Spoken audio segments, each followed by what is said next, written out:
नमस्कार, आदाब साथियों। आप सभी का एक बार फिर से मेरे YouTube चैनल में बहुत-बहुत स्वागत है। आज के इस वीडियो में शिक्षा विभाग से संबंधित आज की महत्वपूर्ण खबरों को हम जानेंगे। उससे पहले अगर आपने मेरे चैनल सरकारी स्कूल एक पहल को अभी तक सब्सक्राइब नहीं किया है, तो सब्सक्राइब जरूर करें। साथ ही बेल आइकन को दबाना बिल्कुल ना भूलें, ताकि आने वाले हर एक वीडियो का आपको नोटिफिकेशन मिल सके। फेसबुक और इंस्टाग्राम के पेज को लाइक करें, ट्विटर पर हमें फॉलो करें। तो चलिए आज के दिन भर के शिक्षा विभाग के मुख्य समाचार को हम जानते हैं। ऐप से होगी 80,000 स्कूलों की पढ़ाई की मॉनिटरिंग। बीओ से लेकर डीओ तक निकलेंगे निरीक्षण पर। राज्य के सभी 80,000 सरकारी स्कूलों की पढ़ाई की मॉनिटरिंग अब ऐप से होगी। इसके साथ ही राज्य भर में प्रखंड शिक्षा पदाधिकारी से लेकर जिला शिक्षा पदाधिकारी तक स्कूलों का निरीक्षण करेंगे। स्कूलों के समय पर खुलने, कक्षाएं नियमित लगने, सभी घंटियों में पढ़ाई होने और सभी शिक्षकों की नियमित उपस्थिति को लेकर स्कूलों में इंफेक्शन की व्यवस्था को और चाक चौबंद करने का फैसला लिया गया है। इस बाबत शिक्षा विभाग के अपर मुख्य सचिव संजय कुमार ने मंगलवार को कोरोना काल में बंद पड़ चुके बेस्ट ऐप से स्कूलों का अनुसरण फिर से आरंभ करने का निर्देश दिया है। अपर मुख्य सचिव द्वारा जिला शिक्षा पदाधिकारी से लेकर निचले स्तर के अफसरों की मासिक निरीक्षण की न्यूनतम सीमा तय की गई है। जिला शिक्षा पदाधिकारी कम से कम 8 प्रारंभिक एवं 3 माध्यमिक उच्च माध्यमिक विद्यालयों का निरीक्षण हर माह करेंगे। सभी कार्यक्रम पदाधिकारी कम से कम 10 प्रारंभिक, 5 ऊपर के स्कूल और प्रखंड शिक्षा पदाधिकारी 20 प्रारंभिक जबकि 5 माध्यमिक उच्च माध्यमिक विद्यालयों का हर माह स्थल निरीक्षण कर रिपोर्ट विभाग को देंगे। निर्देश के मुताबिक बुधवार और गुरुवार को निश्चित रूप से विद्यालयों का निरीक्षण होगा। दिसंबर के बाद होगी 7वें चरण की सेकेंडरी +2 शिक्षकों की बहाली। राज्य के छठे चरण की माध्यमिक एवं उच्च माध्यमिक शिक्षकों की नियुक्ति के बाद 7वें चरण की माध्यमिक एवं उच्च माध्यमिक शिक्षकों की बहाली की प्रक्रिया शुरू होगी। छठे चरण में माध्यमिक एवं उच्च माध्यमिक शिक्षकों के 30,020 पद नियुक्ति के लिए हैं। खाली रह जाने पर 7वें चरण में शामिल किए जाएंगे। 30 जून 2019 के बाद माध्यमिक एवं उच्च माध्यमिक में खाली हुए पदों पर भी 7वें चरण की बहाली होगी। शिक्षा विभाग के अपर मुख्य सचिव संजय कुमार के संकेत दिए है कि छठे चरण की बहाली को लेकर शिक्षा विभाग मुस्तैद है। छठे चरण की बहाली समाप्त होते ही 7वें चरण की शिक्षक की नियुक्ति का विज्ञापन जारी हो जाएगा। संभावना है कि नई नियुक्ति की प्रक्रिया ऑनलाइन और राज्य स्तर पर ही आवेदन जमा कराए जाएंगे। शिक्षा विभाग इसको लेकर भी मत गठित कर रहा है। वर्तमान में राज्य भर में छठे चरण का शिक्षक नियोजन कार्यक्रम चल रहा है। न्यायालय के निर्देश के बाद नियोजन शेड्यूल संशोधित किया गया है। माध्यमिक उच्च माध्यमिक विद्यालयों की नियुक्ति अनुमोदित मेगा सूची रोस्टर स्वीकृति के बाद वेबसाइट पर 10 दिसंबर तक अपलोड किया जाना है। इसके बाद 7वें चरण की नियुक्ति की प्रक्रिया आरंभ हो जाएगी। अपर मुख्य सचिव संजय कुमार ने छठे और 7वें चरण को लेकर अपने ट्वीट में कहा कि राज्य के प्रत्येक पंचायत एवं उच्च माध्यमिक विद्यालय आरंभ किए गए हैं। इसके लिए भी शिक्षक की जरूरत है, ताकि 2020 में जहां 9वीं कक्षाएं आरंभ हुई हैं, वहां 2022 में 11वीं की कक्षाएं संचालित की जा सकें। इन स्कूलों के लिए विद्यालयवार प्रधान एवं रिक्ति का आकलन किया जा रहा है। उसके बाद रोस्टर का क्लियरेंस होगा। शिक्षकों की बहाली प्रक्रिया जारी रहेगी। पंचायत चुनाव के बाद मिलेगा शिक्षकों को नियुक्ति पत्र। शिक्षा मंत्री विजय कुमार चौधरी ने मंगलवार को कहा कि राज्य के पंचायत चुनाव आचार संहिता लागू होने के बावजूद तकरीबन 1.25 लाख प्रारंभिक, माध्यमिक एवं उच्च माध्यमिक शिक्षकों की बहाली प्रक्रिया जारी रहेगी, क्योंकि मूल रूप से छठे चरण की नियोजन प्रक्रिया पूरी कर ली गई है। सिर्फ औपचारिकता बाकी रह गई हैं। उन्होंने बताया कि पंचायती राज संस्थानों के जनप्रतिनिधियों के कार्यकाल खत्म होते ही शिक्षा विभाग की ओर से तमाम नियोजन इकाइयों में परामर्शी समिति का गठन कर दिया गया है। इसलिए शिक्षक नियोजन की प्रक्रिया प्रभावित नहीं होनी चाहिए। बता दें कि छठे चरण में 94,000 पदों की प्रारंभिक शिक्षकों और 30,020 पदों पर माध्यमिक एवं उच्च माध्यमिक शिक्षकों की बहाली प्रक्रिया चल रही है। 7वें चरण के शिक्षक नियोजन को प्रकाशित होगा विज्ञापन। शिक्षा विभाग के अपर मुख्य सचिव संजय कुमार ने बताया कि छठे चरण की नियुक्ति प्रक्रिया संबंधित काउंसलिंग दिसंबर तक चलेगी। इसके बाद छठे चरण की काउंसलिंग और बहाली प्रक्रिया में यह स्पष्ट हो जाएगा कि प्रारंभिक, माध्यमिक और उच्च माध्यमिक शिक्षकों में कितने पद खाली रह गए हैं।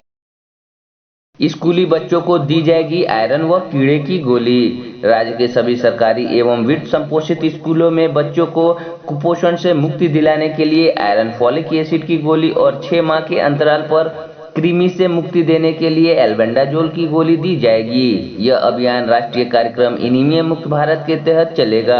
इस बाबत शिक्षा विभाग के अपर मुख्य सचिव संजय कुमार एवं स्वास्थ्य विभाग के अपर मुख्य सचिव प्रत्यय अमृत द्वारा मंगलवार को संयुक्त आदेश जारी किए गए हैं। दोनों की खुराक प्रति बच्चे को सुनिश्चित करने के आदेश सभी जिला पदाधिकारियों को दिए गए हैं। इसके मुताबिक 6 से 9 आयु वर्ग के बच्चों को EFA की गुलाबी गोली मध्याह्न भोजन के बाद देने के लिए बुधवार व गुरुवार के इस कार्यक्रम का संचालन होगा। शिक्षक यह भी सुनिश्चित करेंगे कि 2 दिवसीय व्यवस्था होने के कारण कोई भी बच्चा एक सप्ताह में 2 गुलाबी गोली का सेवन न कर ले। विद्यालय में अध्ययनरत 10 से 19 आयु वर्ग के विद्यार्थियों को सप्ताह में एक बार बुधवार को IFA की नीली गोली खिलाने का प्रावधान था। यह कार्यक्रम भी अब सप्ताह में 2 दिन बुधवार और गुरुवार को संचालित होगा ताकि 100% बच्चों को इसका सेवन कर लें। 13 जिलों अरवल, भोजपुर, दरभंगा, गया, किशनगंज, लखीसराय, मधुबनी, नालंदा, नवादा, पूर्णिया, रोहतास, समस्तीपुर एवं वैशाली में 2021-22 में कृमिनाशक एल्बेंडाजोल का वितरण करना है। इसकी तैयारी स्वास्थ्य विभाग द्वारा की जा रही है। 1 अक्टूबर से यूनिवर्सिटी और कॉलेजों में शुरू होगा नया सेशन। 1 अक्टूबर से राज्य के विश्वविद्यालय और कॉलेजों में नया शैक्षणिक सत्र आरंभ होगा। कुलाधिपति कार्यालय ने शैक्षणिक सत्र की तैयारियों को लेकर कुलपतियों से 31 अगस्त तक पूरा ब्यौरा मांगा है, क्योंकि पहले ही विश्वविद्यालय अनुदान आयोग ने नए शैक्षणिक सत्र को शुरू करने को लेकर दिशा निर्देश जारी किया है। कुलाधिपति कार्यालय के एक अधिकारी ने बताया कि विगत 17 जुलाई को UGC ने उच्च शिक्षण संस्थानों में नए सत्र को लेकर गाइडलाइन जारी किया था। इसके बाद राज्य के कुलपतियों को निर्देश दिया गया था कि परीक्षा संचालन, नामांकन और नया सत्र की तैयारी शुरू कर दें। UGC के निर्देश के तहत 30 सितंबर तक विश्वविद्यालय और कॉलेजों को अपने दाखिले की प्रक्रिया पूरा करना है। 31 अगस्त तक अंतिम वर्ष की परीक्षाओं को कराने के लिए UGC ने निर्देश दिया है। परीक्षाओं को लेकर विश्वविद्यालय के स्तर पर क्या कदम उठाया गया है, इसकी भी रिपोर्ट देने को कहा गया है। सभी उच्च शिक्षण संस्थानों में कोरोना का तय प्रोटोकॉल कड़ाई से पालन सुनिश्चित कराने को भी कहा गया है। कुलाधिपति कार्यालय ने नए एकेडमिक कैलेंडर स्नातक और PG के पहले वर्ष को ध्यान में रखकर तैयार करने का निर्देश दिया है। इसमें यह ध्यान दिया जाएगा कि विद्यार्थियों को पढ़ाई और परीक्षा को लेकर ज्यादा दबाव नहीं उठाना पड़े।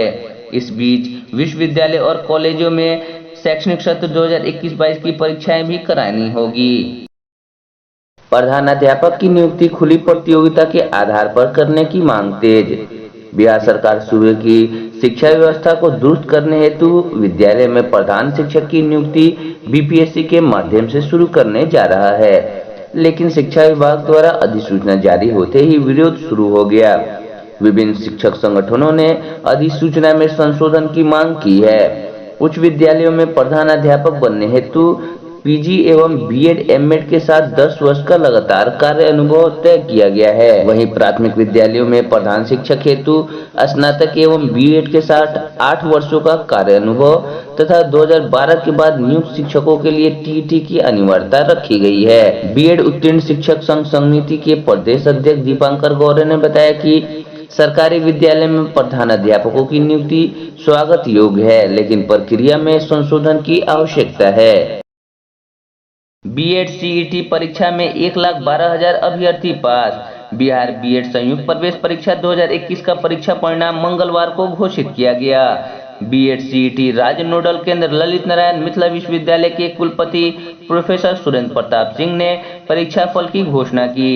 इसमें 1,17,968 परीक्षार्थी शामिल हुए थे। 1,12,146 सफल घोषित हुए। पहली बार ट्रांसजेंडर श्रेणी के 7 अभ्यर्थियों ने परीक्षा दी थी। टॉप 10 अभ्यर्थी समस्तीपुर जिले के मिल्लिकी गांव के प्रीतम कुमार सर्वाधिक 105 अंक के साथ टॉपर रहे। सारण के विवेक कुमार ने भी 105 अंक लाकर दूसरा अंक हासिल किया।